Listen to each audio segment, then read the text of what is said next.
청취자 여러분 안녕하십니까? 조상진입니다. 1월 13일 화요일 VOA 한국어 방송 시작합니다. 먼저 이 시간 주요 소식입니다.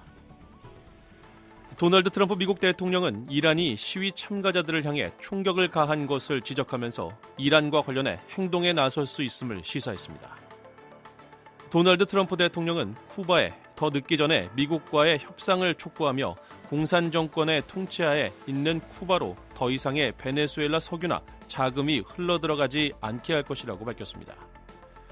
미국 검찰이 텍사스주 휴스턴 일대에서 총기를 대리 구매하는 방식으로 확보해 북한으로 보내려 했다는 혐의로 중국인 6명과 미국인 1명 등 총 7명을 기소했습니다.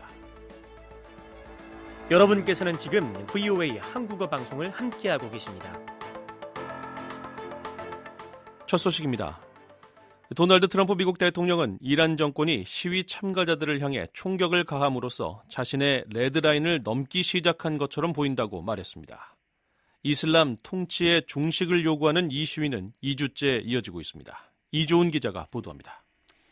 도널드 트럼프 미국 대통령은 이란이 시위 참가자들을 향해 총격을 가함으로써 자신의 레드라인을 넘기 시작한 것처럼 보인다고 말했습니다. 수십 년간 지속된 권위주의적 이슬람 통치의 종식을 요구하는 이번 시위는 2주째 이어지고 있으며 최근 수년간 이란에서 발생한 시위 가운데 가장 큰 규모입니다. 지난 일주일 동안 이란 정권 지도자들에게 평화적인 시위대가 살해될 경우 미국이 개입할 것이라고 반복적으로 경고해온 트럼프 대통령은 11일 에어포스원 기내에서 이란 정권이 미국의 대응을 촉발하는 자신의 레드라인을 넘었는지에 대한 질문을 받았습니다. 이에 대해 트럼프 대통령은 그렇게 되기 시작한 것처럼 보이며 죽어서는 안 될 사람들이 일부 사망한 것으로 보인다고 말하며 사람들이 총에 맞고 있다고 덧붙였습니다. 트럼프 대통령은 에어포스원에서 기자들에게 이란 정권 지도자들이 전날 자신의 집무실에 연락해 협상을 요청했다고 전했습니다. The leaders of Iran called they want to negotiate. I think they're tired of being beat up by the United States. 트럼프 대통령은 우리는 그들과 만날 수도 있으며 회담이 준비되고 있다면서도 그러나 회담 전에 현재 벌어지고 있는 상황 때문에 우리가 행동해야 할 수도 있다고 말했습니다.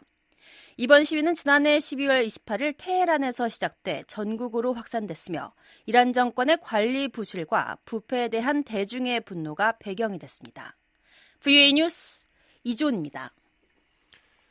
도널드 트럼프 대통령은 쿠바에 대해 더 늦기 전에 미국과의 협상을 촉구하며 공산 정권이 통치하는 이 섬나라로 더 이상 베네수엘라의 석유나 자금이 흘러들어가지 않을 것이라고 밝혔습니다.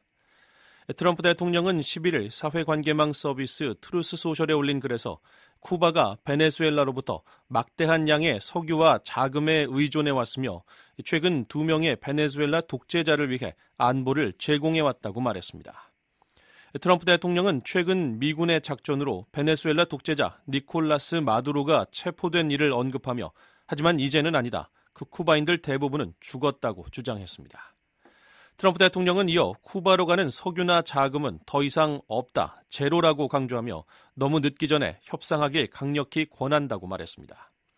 11일 대통령 에어포스원 기내에서 기자들이 어떤 종류의 협상을 염두에 두고 있느냐고 묻자 트럼프 대통령은 곧 알게 될 것이라며 쿠바와 대화하고 있다고 답했습니다. 1월 3일 마두로가 체포된 이후 트럼프 대통령은 11일 기자들에게 쿠바는 무너질 준비가 된 것처럼 보인다고 말했습니다. 마르코 루비오 미국 국무장관도 지난주 베네수엘라에서의 미군 작전 이후 쿠바 지도부가 우려해야 할 상황이라고 밝혔습니다. 저희 방송은 인터넷으로 언제든지 청취하실 수 있습니다. 저희 방송을 다시 듣기 원하시는 분은 인터넷 웹사이트 주소 www.voakorea.com으로 접속하시면 됩니다. 여러분의 많은 애청 부탁드립니다. 다음 소식입니다. 미국 검찰이 총기와 탄약을 불법 조달한 뒤 북한으로 밀반출하려 한 혐의로 중국인 6명 등 총 7명을 기소했습니다. 검찰은 이들이 총기 상점을 인수해 총기 약 170정과 탄약 수천 발을 북한에 보내려 했다고 밝혔습니다. 도성민 기자가 보도합니다. 미국 검찰이 텍사스주 휴스턴 일대에서 총기를 대리구매 방식으로 확보해 북한으로 보내려 했다는 혐의로 중국인 6명과 미국인 1명 등 총 7명을 기소했습니다. 미 텍사스 남부 연방검찰청은 지난 9일 중국 국적의 39살 남성 션화 웬을 총기 밀수 조직의 총책으로 지목하고 그의 여자친구를 포함한 공범 6명과 함께 총기 밀매 공모 및 연방 총기 판매 허가 소지자에 대한 허위 진술 방조 등의 혐의로 기소했다고 밝혔습니다.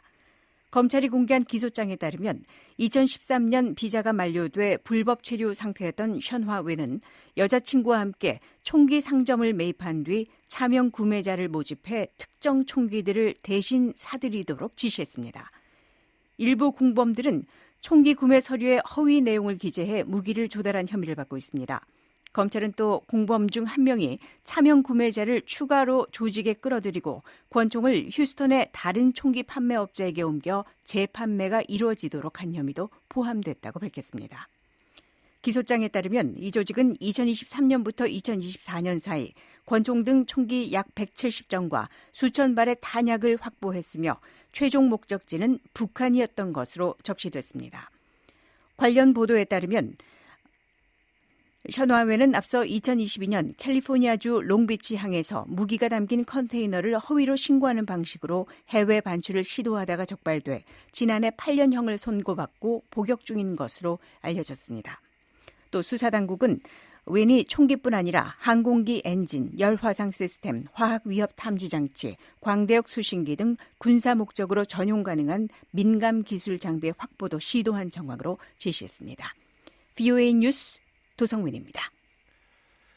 한국이 북한을 상대로 무인기를 침투시켰다는 북한 측의 주장과 관련해 이재명 한국 대통령이 한국 시민이 운용한 무인기가 북한에 보내졌을 가능성을 엄정하게 수사하라고 지시했습니다.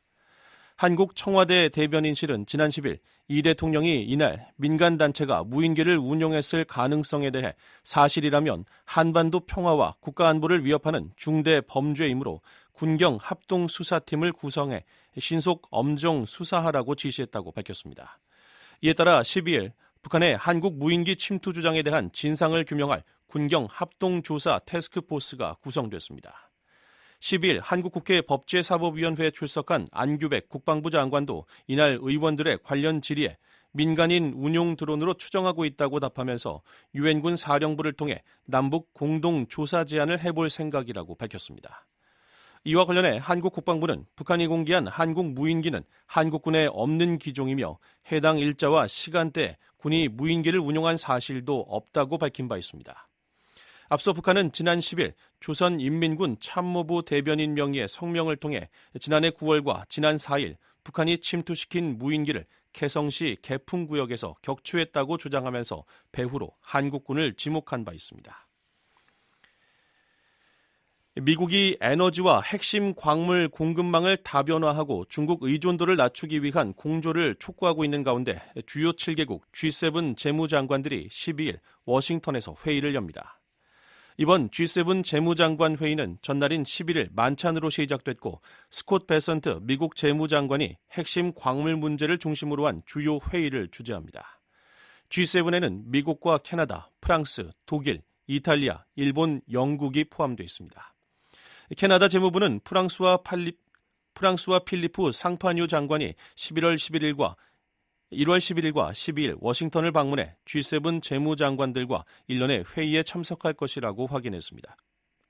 캐나다 재무부는 성명에서 상파뉴 장관은 베선트 미 재무장관이 주최하는 재무장관 회의에 참석해 핵심 광물의 글로벌 공급망 문제를 논의할 예정이라고 밝혔습니다.